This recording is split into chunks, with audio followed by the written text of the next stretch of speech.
मनसे अध्यक्ष राज ठाकरे रायगडात दाखल. मनसैनिकांमध्ये उत्साहाची लाट आणि जल्लोष. माणगाव, पेण, पनवेलमध्ये पक्ष कार्यालयांचे उद्घाटन. महाराष्ट्र नवनिर्माण सेनेचे अध्यक्ष राज ठाकरे 9 ऑगस्ट 2026 रोजी रायगड जिल्ह्याच्या एकदिवसीय दौऱ्यावर आले. राज ठाकरे यांच्या रायगड दौऱ्यामुळे मनसे कार्यकर्त्यांमध्ये उत्साह आणि जोशाचे वातावरण पाहायला मिळाले. मनसैनिकांसाठी हा दौरा जणू दिवाळीच्या उत्सवासारखा ठरला. राज ठाकरे यांच्या हस्ते माणगाव, पेण आणि पनवेल येथील मनसेच्या नूतन पक्ष कार्यालयाचे उद्घाटन करण्यात आले. या दौऱ्याची सुरुवात माणगाव येथून झाली. दक्षिण रायगड जिल्हा मध्यवर्ती कार्यालयाचे उद्घाटन राज ठाकरे यांच्या हस्ते करण्यात आले. माणगावमधील कार्यक्रमानंतर राज ठाकरे यांनी पेण आणि पनवेल येथील नूतन पक्ष कार्यालयांचे उद्घाटन केले.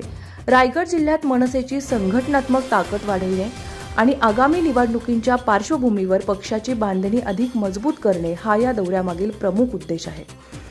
यावेळी मनसे नेते संदीप देशपांडे यांच्यासह दक्षिण रायगड जिल्हाध्यक्ष राज पार्टे, फैसल पोफेरे व अन्य प्रमुख नेते पदाधिकारी उपस्थित होते. दरम्यान राज ठाकरे यांनी मुंबई-गोवा राष्ट्रीय महामार्गाच्या कामाचीही प्रत्यक्ष पाहणी केली. संबंधित अधिकाऱ्यांसोबत त्यांनी महामार्गाच्या कामाचा आढावा घेतला. वाहतूक कोंडी आणि अपूर्ण कामांमुळे सातत्याने चर्चेत असलेल्या माणगाव बायपासचीही त्यांनी विशेष पाहणी केली. या दौऱ्यात राज ठाकरे यांनी रायगड जिल्ह्यातील पदाधिकारी आणि मनसैनिकांशी संवाद साधला.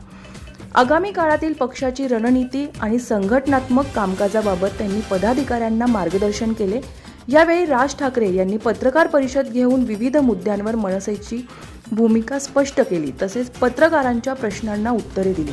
राज ठाकरे यांच्या रायगड दौऱ्यामुळे जिल्ह्यातील मनसैनिकांमध्ये मोठा उत्साह आणि जोश निर्माण झाला असून त्यांच्या स्वागतासाठी मनसेकडून जोरदार तयारी करण्यात आली होती. धम्मशील सावंतसह न्यूज ब्युरो, रायगड, महाराष्ट्र.